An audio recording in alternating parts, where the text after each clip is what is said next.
News has learned that a man with ties to El Chapo's Sinaloa drug cartel was found gunned down Thanksgiving morning. 39-year-old Eduardo Escobedo was one of two men found dead in an industrial stretch of Willowbrook. Esta persona tuvo horas antes de su muerte una reunión, ¿no?, con gente que se desconoce quiénes estuvieron presentes. Entonces, en una hipótesis, las autoridades primero establecen que algo salió mal en esa reunión y que la salida del mago de este lugar fue ejecutado, ¿no? 3 cadáveres acribillados en una zona industrial de Los Ángeles fueron la pieza clave para comprender el avance del cártel de Sinaloa en territorio estadounidense. Es que uno de los hombres asesinados era Eduardo Escobedo, alias El Mago, uno de los hombres de confianza de los Chapitos y enlace clave para que la droga cruce a Estados Unidos. Detrás de su crimen hay una historia de traición, mentiras y muerte que parece salida de una película. En esta entrega vamos a contarte todos los secretos sobre su ejecución y el futuro de los Chapitos en tierras del tío Sam. 24 de noviembre de 2023, el Día de Acción de Gracias. La Oficina de Policía de Los Ángeles recibió numerosos reportes al 911 que denunciaban disparos y ruidos extraños en un área industrial de Willowbrook. Un grupo de oficiales fue enviado al lugar y alrededor de las 8:21 de la mañana realizaron un hallazgo perturbador. 3 cadáveres con claras marcas de violencia y múltiples heridas de bala. Era la escena de un asesinato múltiple con todas las marcas del crimen organizado, pero un detalle convertía a ese caso en una preocupación de nivel nacional.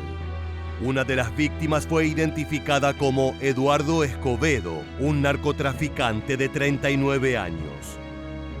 Eddie para los amigos o El Mago para los socios era miembro de la facción de los Chapitos del cártel de Sinaloa.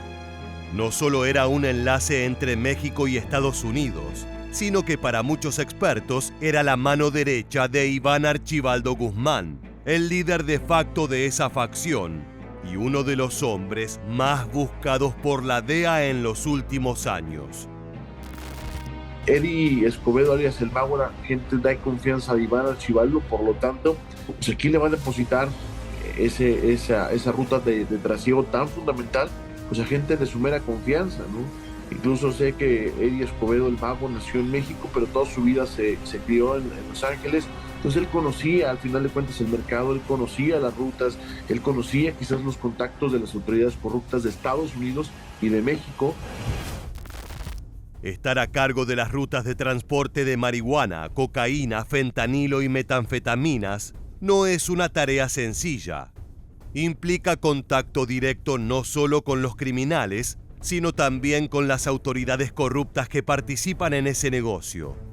El Mago se volvió un experto en ese mundo, y es por eso que se ganó la confianza absoluta de parte de Iván Archibaldo Guzmán. De acuerdo con los especialistas en el crimen organizado, hombres como El Mago Escobedo y facciones como los Chapitos representan la nueva generación de narcotraficantes a los cuales tienen que enfrentarse los gobiernos. Ya no son negocios manejados por sujetos de origen humilde y campesino que prefieren la vida en las sierras, protegidos por el anonimato y la fidelidad de sus colaboradores cercanos. Ahora los cárteles se asemejan a grandes corporaciones transnacionales con ganancias multimillonarias y líderes que actúan como CEOs de Lampa. El crimen organizado ya no es aquel que trabajaba únicamente con sombrerito, con botas, con camisas de gallitos y hablando muy norteños, sino ya son estructuras verdaderamente con organigramas, con mecánicas de trabajo, con estrategias, sobre todo con un aparato político bastante fuerte y en los dos frentes, no solamente en México, sino también en Estados Unidos.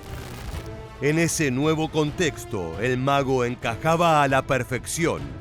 Tenía el conocimiento suficiente para organizar la logística de los envíos, pero también contaba con carisma suficiente para llevar a cabo negociaciones y entablar diálogo con autoridades corruptas cuando fuera necesario.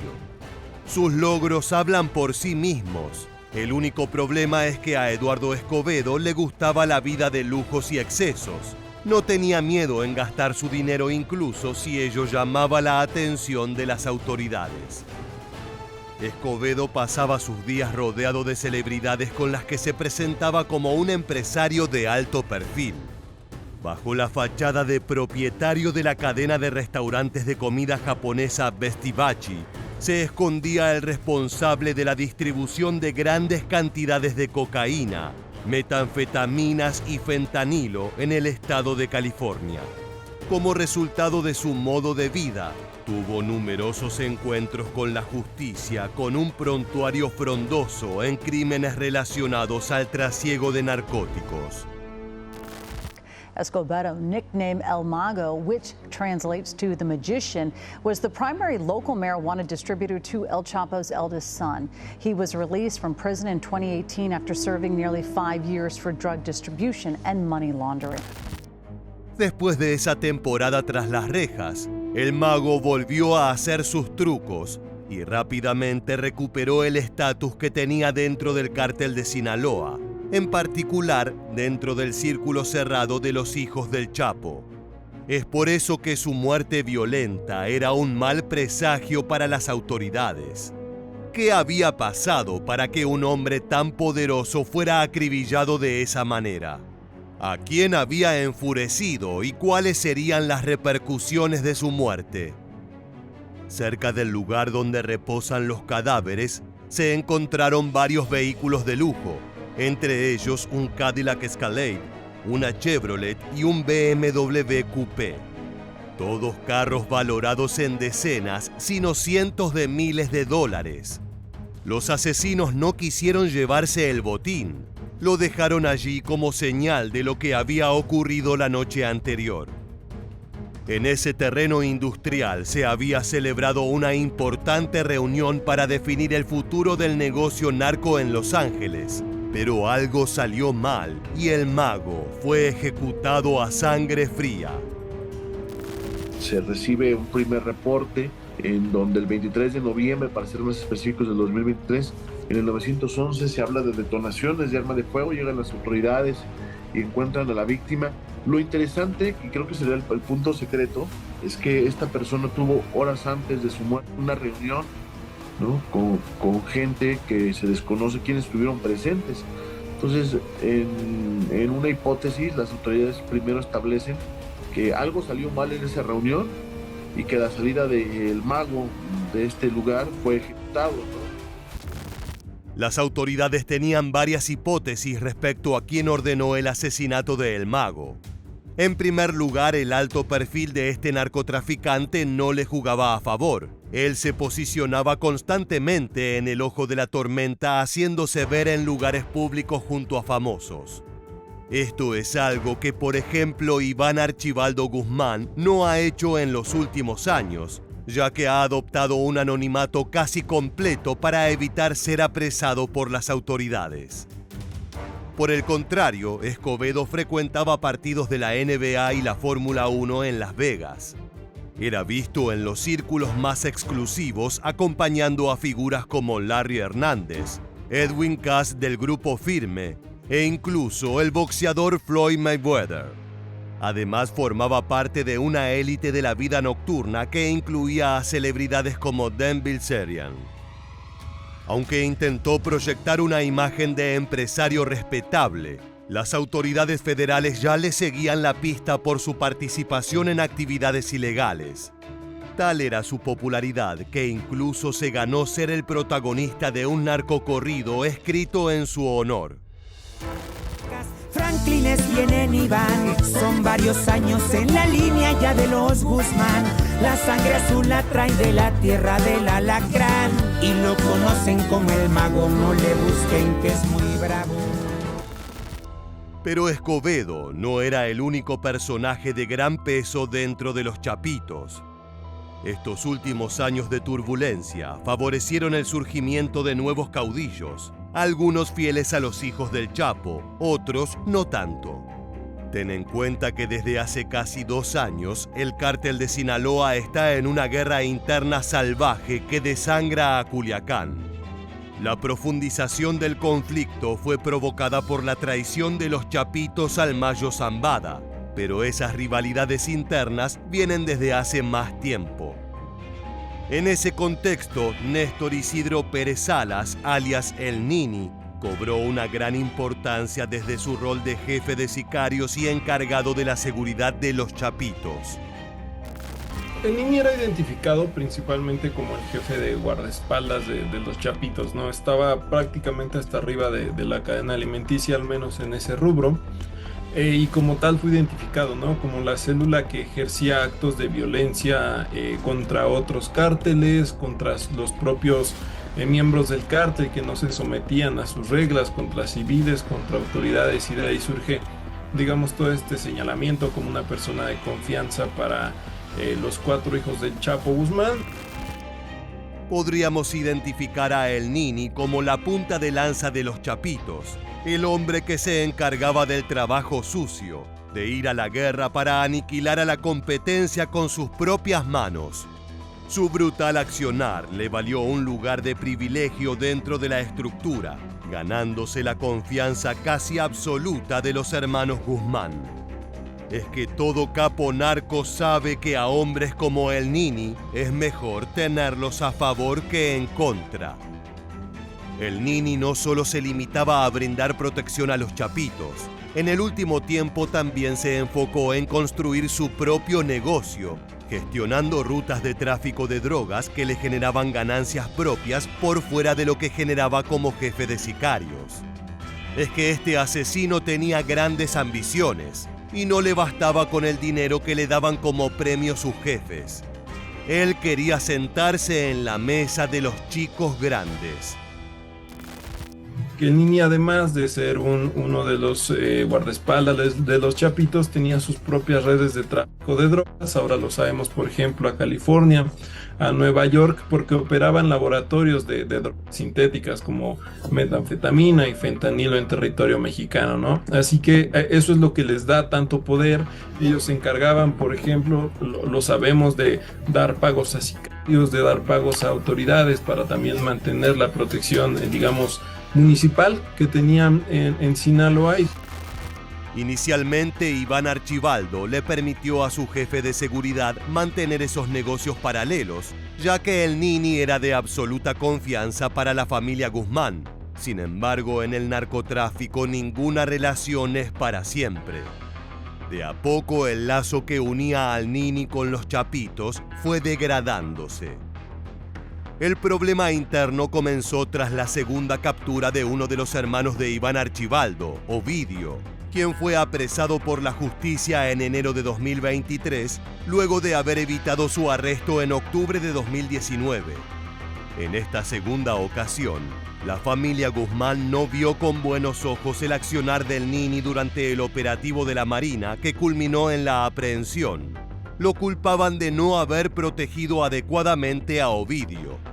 En otras palabras, de haberlo entregado al Estado mexicano. Cuando surgen desconfianzas de ese calibre en el mundo del narcotráfico, es imposible que una sociedad siga adelante. Uno cuando entra a ese negocio sabe que hay peligro. Y si uno roba o habla con policías o le echan mentiras a los jefes de la organización, pues va a haber consecuencias, y muchas veces son consecuencias violentas. Esta fractura llevó a que el Nini tomara decisiones por su cuenta, desobedeciendo órdenes directas de los líderes del cártel e incluso considerando formar su propio grupo criminal. Las tensiones llegaron a su punto máximo en octubre de 2023, cuando el Nini fue acusado de ordenar el secuestro y asesinato de 6 jóvenes en Culiacán, uno de los cuales resultó ser menor de edad y otro más un informante de la DEA. Este crimen no solo enfureció a los Chapitos, sino que también atrajo una atención no deseada por los gobiernos de México y Estados Unidos. Ante esta situación, Iván Archibaldo decidió tomar cartas en el asunto y, según informes periodísticos, entregó a las autoridades la ubicación de El Nini, quien fue capturado en una de sus residencias en Culiacán el 22 de noviembre de 2023. La traición se paga con sangre. En un intento de vengar su captura y debilitar el poder de Iván Archibaldo en Estados Unidos, El Nini habría ordenado a sus aliados eliminar a Eddie Escobedo. El ataque fue perpetrado por Guillermo de Los Ángeles Jr., alias Candyman, un sicario vinculado al cártel de los Arellano Félix, quienes mantienen una larga rivalidad con el cártel de Sinaloa. Algunas versiones afirman que Escobedo fue atacado por la espalda mientras celebraba con amigos, lo que no le permitió defenderse. Candyman fue abatido en el lugar por un acompañante de Escobedo, quien luego huyó de la escena. Las autoridades sospechan que el tiroteo ocurrió durante una fiesta en el área de Willowbrook, esto en Los Ángeles, durante la noche, una noche antes del Día de Acción de Gracias.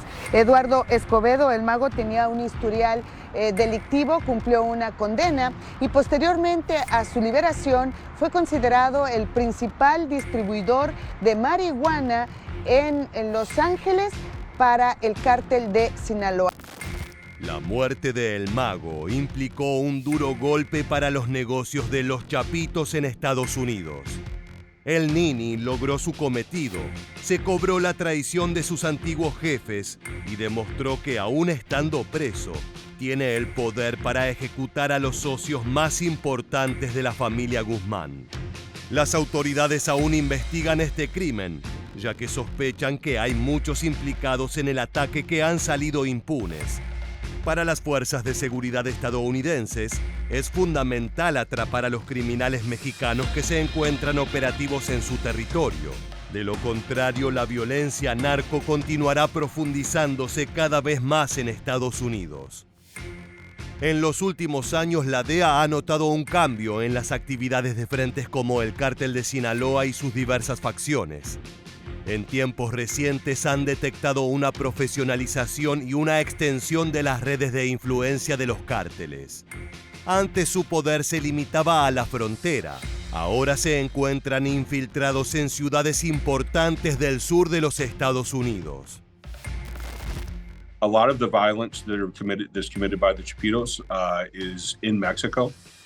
One of the big changes that we've seen in the way the Sinaloa cartel operates in this area is we're seeing a more professionalized, more compartmentalized model. You know, violence also brings attention from the authorities. Más allá de la violencia, uno de los cambios más notables que ha detectado la DEA es en los métodos utilizados para el trasiego de drogas a través de la frontera. En la actualidad, los cárteles operan con mucha creatividad, utilizando cargamentos de reses y otros bienes de consumo para ocultar sus verdaderos negocios. Es que los cárteles utilicen reses, ganado o cualquier otro tipo de animal para esconder drogas, tomando en cuenta, por ejemplo, que a veces en las inspecciones aduanales lo que sucede es que les dan un semáforo verde o rojo, o simplemente pueden pasar con inspecciones previas que ya habrían podido pasar y pueden evitar las revisiones, ¿no? Esto ha generado mucha preocupación en Estados Unidos, tanto así que el presidente Trump declaró a varios frentes narco como fuerzas terroristas, instando a la actual gestión presidencial mexicana a actuar con más decisión sobre los cárteles. Esta presión se ha visto reflejada en las múltiples detenciones y, más recientemente, en el abatimiento de El Mencho, quien era el enemigo número 1 de la seguridad norteamericana. Sin duda te demuestra, por ejemplo, que si hasta el sexenio pasado de López Obrador el mismo presidente en sus conferencias señalaba que no había laboratorios de fentanilo o de sustancias en México, hasta el momento, ahora ya en el sexenio de Claudia Sheinbaum, llevan 994 laboratorios incautados y destruidos. La guerra contra el narco sigue en pie. Crímenes como los de El Mago dejan en claro que el ecosistema está en pleno cambio y evolución. Solo el tiempo dirá qué líderes y facciones emergen ganadoras una vez que se asiente la polvareda. De esta manera llegamos al final del video. Si quieres saber más sobre la actualidad del Cártel de Sinaloa y sus contactos en Estados Unidos, te invitamos a suscribirte y activar las notificaciones de nuestro canal. De esa manera podrás estar al tanto de todas las novedades. Sin más, nos despedimos hasta la próxima entrega de Militarmente. Gracias por acompañarnos.